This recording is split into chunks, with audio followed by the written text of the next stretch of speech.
প্রিয় বন্ধুরা, যে ব্যক্তি নিয়মিত আয়াতুল কুরসি পাঠ করে তার কাছে ফেরেশতারা এসে কি করে?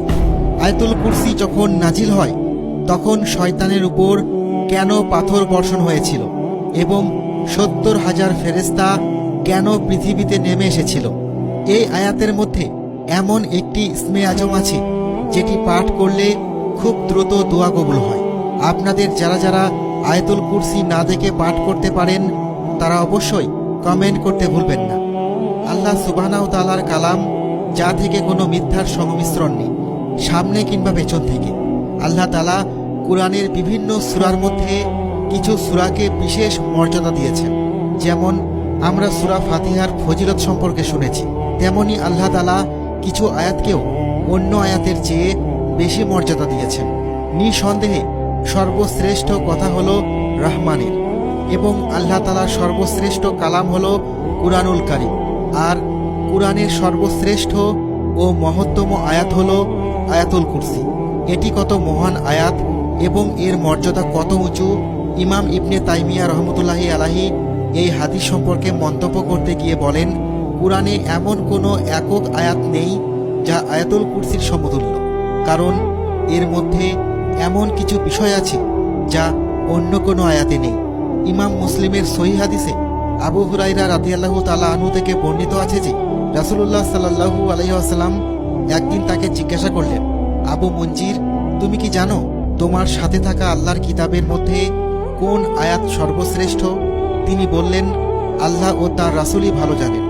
নবী সাল্লাল্লাহু আলাইহি ওয়াসাল্লাম আবার জিজ্ঞাসা করলেন, আবু মঞ্জির, তোমার সাথে থাকা আল্লাহর কিতাবের মধ্যে কোন আয়াত সর্বশ্রেষ্ঠ? তখন তিনি বললেন, আল্লাহ, তিনি ছাড়া কোনো উপাস্য নেই, তিনি চিরঞ্জীব ও সৃষ্টির ধারক। নবীজি সাল্লাল্লাহু আলাইহি ওয়াসাল্লাম তখন তার বুকে হাত রেখে বললেন, আবু মঞ্জির, জ্ঞান তোমার জন্য বরকতময় হোক। আল্লাহ, তিনি ছাড়া কোনো উপাস্য নেই, তিনি চিরঞ্জীব ও সৃষ্টির ধারক। তাকে তন্দ্রা ও ঘুম স্পর্শ করে না। আসমানসমূহ ও জমিনের সমস্ত কিছুই তাঁর। কে আছে এমন যে তার অনুমতি ছাড়া সুপারিশ করতে পারে? তিনি জানেন যা তাদের সামনে এবং তাদের পেছনে।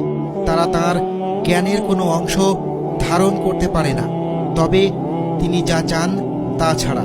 তার কুরসি আসমানসমূহ ও জমিনকে পরিব্যাপ্ত করেছে, সেগুলো রক্ষা করা তার জন্য কষ্টকর নয়, এবং তিনি মহান ও মহিমান্বিত। সূরা আল বাকারা 255।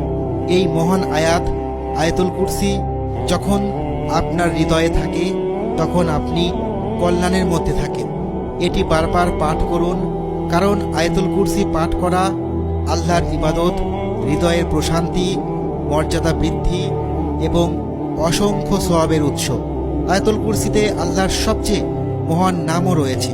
নবী সাল্লাল্লাহু আলাইহি ওয়াসাল্লাম বলেছেন যে এতে আল্লাহর সেই নাম রয়েছে যা দিয়ে আল্লাহকে ডাকা হলে তিনি সেই দোয়া কবুল করেন। এই আয়াত আল্লাহর পরিচয় ও তাঁর গুণাবলী সম্পর্কে শিক্ষা দেয়। এটি আল্লাহর মহিমা ও গৌরবের প্রতীক, যা হৃদয় ও চোখ উজ্জ্বল করে তোলে। রাসূলুল্লাহ সাল্লাল্লাহু আলাইহি ওয়াসাল্লাম বলেছেন, যে ব্যক্তি প্রতিটি সালাতের পরে আয়াতুল কুরসি পাঠ করে তার এবং জান্নাতের মধ্যে মৃত্যু ছাড়া আর কোনো বাধা নেই।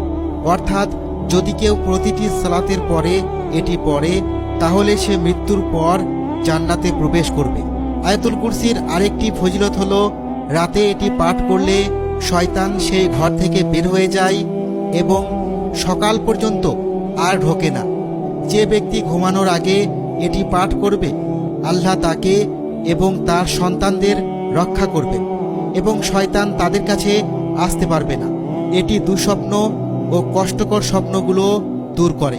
আল্লাহ আমাদের এই মহান আয়াতের ফজিলত দান করুন এবং আমাদের কল্যাণের পথে পরিচালিত করুন। আমিন।